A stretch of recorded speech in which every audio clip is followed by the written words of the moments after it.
he commended us, and we just continue to do what we're doing, right? And is appreciative of the fact that I had come personally to thank him and to brief him as to what we're doing. We still have the index patient. I hear that he's responding, right? And for you to be completely out of it, there are a series of tests that needs to happen, right? And I think the entire medical personnel that are doing that are currently, monitoring him, and we're also monitoring the other people, the other set of patients that we have on the observation.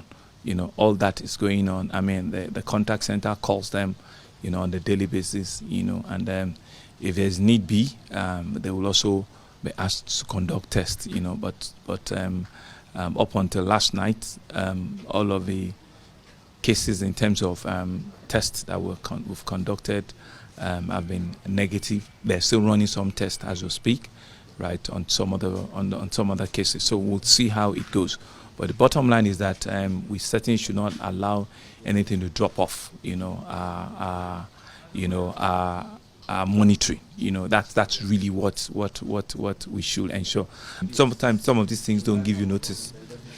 Each time when they come, you just need to be ready and be prepared for it. It's important that Lagos just continue to raise that bar